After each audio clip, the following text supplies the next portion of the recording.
Alfa 166 2.4 JTD. Review after 10,000 kilometers driven. This is a review of an Alfa 166 2.4 JTD diesel from 2007. We made this review in 2024 with information from a user who bought this Alfa 166 2.4 JTD in 2023 and has driven 10,000 kilometers since then. We are making this review in the form of an interview so the readers can have information from users who are driving and owning these vehicles, and we hope that the information can be useful for them. The first question, as always, is why you chose this vehicle over other vehicles with that price tag in 2023. Tell us. Few reasons. I have driven an Alfa before and I am very impressed with the driving characteristics of Alfa as a brand. I was determined that the next vehicle would also be an Alfa. Now, since the budget was limited, the only vehicle with the most equipment and the biggest engine was the Alfa 166. We will not discuss how much I liked the look of it because it is a matter of personal taste. But for me, I have to say that it looks great for a 2007 car. I liked the interior as well. So far, do you have problems, defects, and so on with your Alfa 166? How are you satisfied with it? Since I have taken it, I have traveled 10,000 kilometers with my Alfa 166. The car was not driven for 2 whole years and was on the lot for sale. It is very normal for a car that has been standing for so long to show some problems early on when driving. Complete regular service is done. The oil was changed, the filters for oil, etc. Major service was also done. I replaced parts such as a water pump, rib belt, line belt, and tensioners. In fact, I completely replaced the whole set. Those changes were immediate after I purchased the Alfa 166.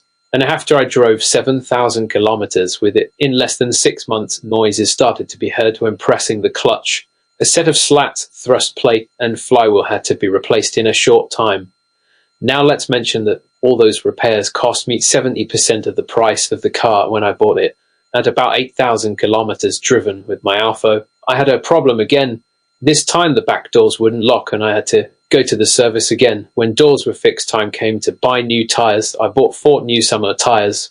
All these costs cost me almost as much as the price of the car when I bought it. Now I think that the car is in great condition and we just need to throttle it and let's drive. Wow, interesting information. Now, tell us something about the fuel consumption, expenses of owning the car. Is it easy to travel with, cargo space, driving in town, driving in the motorway, noise on high speed, infotainment system, etc.? The consumption of a car like this is not very high. If we take into account that the car is driven more in the city on short distances, the average is 8 liters per 100 kilometers.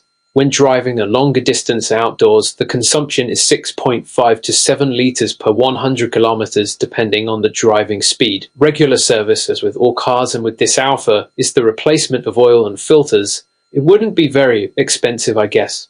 The ride in this car is brilliant, with great sound insulation and quiet engine operation. At high speeds, the car moves effortlessly and the drive is relaxed. Driving around town is a bit more difficult. The car is big and you can't guess the right gear. More recommended for open road driving.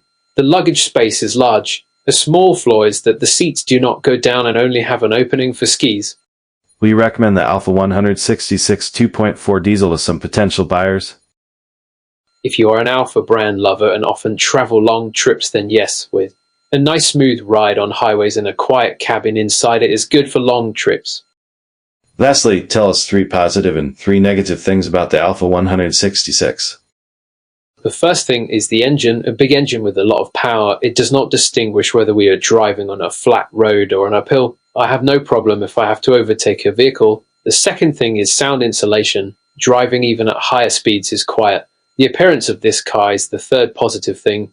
The first thing is negative I must mention is the reliability. Maybe because the car had not driven for almost 2 years I had all those defects, but for now number 1 negative is reliability. I hope that I will change my opinion about reliability in the future while driving more kilometers.